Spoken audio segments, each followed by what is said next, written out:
కర్ణుణ్ణి ఎవరు దానమడిగినా వెనకాడడు. అలాగే ధర్మరాజు కూడా దానం చేయడానికి అస్సలు వెనకాడడు.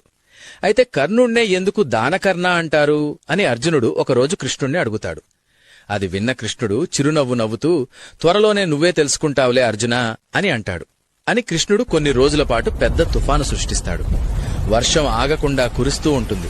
ఆ తర్వాత కొంతమంది బ్రాహ్మణులను ధర్మరాజు వద్దకు పంపిస్తాడు. ఆ బ్రాహ్మణులు, ధర్మరాజా, హోమం కోసం మాకు 100 కేజీల పొడి చందనపు చెక్క కావాలి అని అడుగుతారు. వెంటనే ధర్మరాజు తన సైనికులను ఆజ్ఞాపించి రాజ్యమంతా వెతికిస్తాడు. కాని ఎక్కడ చూసినా తడి చెక్కే, పొడి చెక్క మాత్రం ఎక్కడా దొరకదు. ధర్మరాజు బాధతో, ఇది నేను ఇవ్వలేను, ఇంకేవైనా అడగండి అని వినయంగా అంటాడు.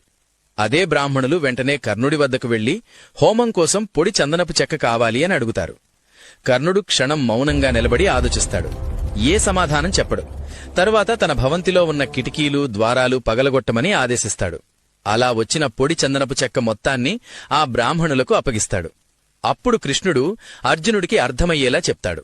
దానం ఇవ్వడం ధర్మం కనుక ధర్మరాజు ఇస్తాడు. కాని కర్ణుడికి దానం ఇవ్వడం అతని స్వభావం. అందుకే కర్ణుణ్ణే దానకర్ణ అంటారు అని. కర్ణుడంటే ఇష్టముంటే జై కర్ణ అని కామెంట్ చేయండి.